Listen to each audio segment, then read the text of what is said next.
उसके बाद दूसरी विशेष का आगाज बाद नमाज में दोहराना होगा। मोमिन से हमारी मुकम्मल गुजारिश है कि वो जल्द अज जल्द मस्जिद में तशरीफ ले आए ताकि बाकायदा तौर पर और बाहर शोर न करें, बाकायदा तौर पर, ताकि तिलावत कलाम पाक से इस तकरीब सही के जो 11 फरवरी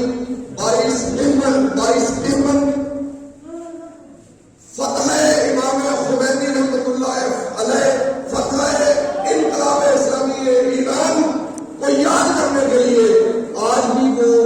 सुबह हमारे हाथों में मौजूद है कि जब इमाम खुमैनी रहमतुल्लाह अलैह ने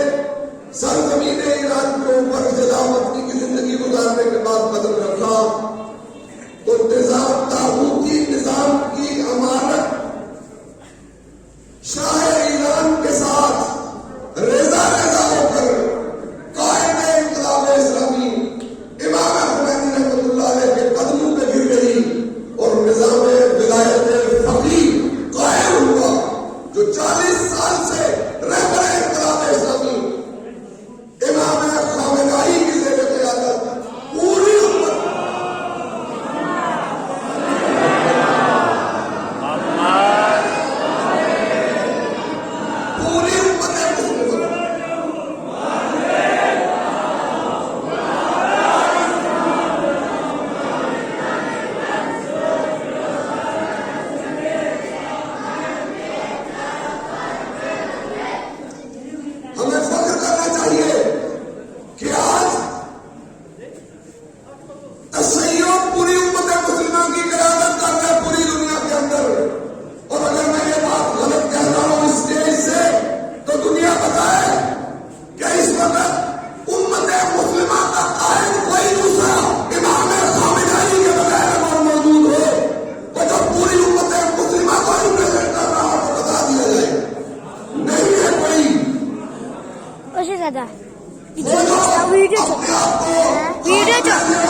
मौलाना बशीर अहमद साहब तशरीफ लाए। उनसे मेरी गुजारिश है कि वो